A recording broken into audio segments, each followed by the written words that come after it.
The moment death becomes life. Shroud of Turin.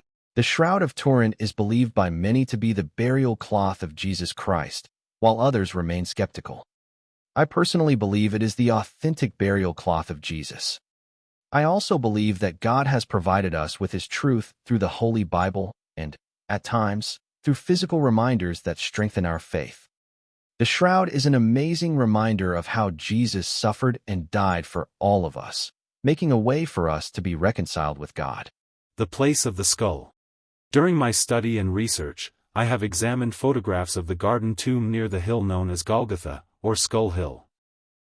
The Bible tells us that Jesus was crucified at the place of the skull and buried in a nearby tomb.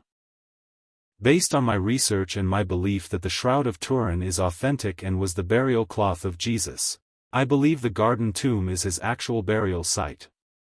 The garden tomb, as it appears today in the first photograph, presents compelling evidence that it was an incomplete structure when used for Jesus' burial. This archaeological site tells a remarkable story of circumstance and necessity. According to biblical accounts, Joseph of Arimathea possessed a garden located near Golgotha, the place of the skull, where Jesus was crucified. Scripture describes how Joseph placed Jesus' body in a new tomb, suggesting the burial site was recently constructed or still under development.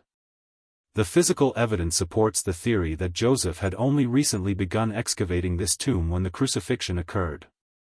This first photo shows an illustration of what the burial tomb could have looked like. This is based on studies of photos and writings. The next photo is actual burial tomb. Notice the head rest, and at the feet the left side is out further than the right.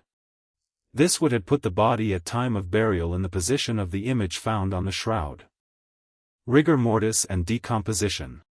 Rigor mortis is a natural process that happens after death.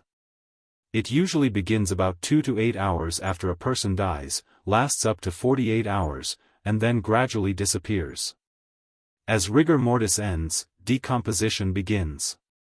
Under normal conditions, these early stages take about 72 hours, although the exact timing depends on the temperature and surrounding environment.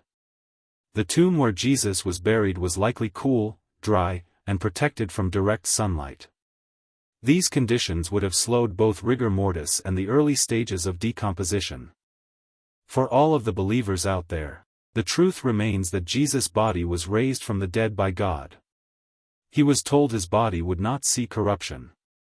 And based on my findings, he never did. He rose on the third day as he said.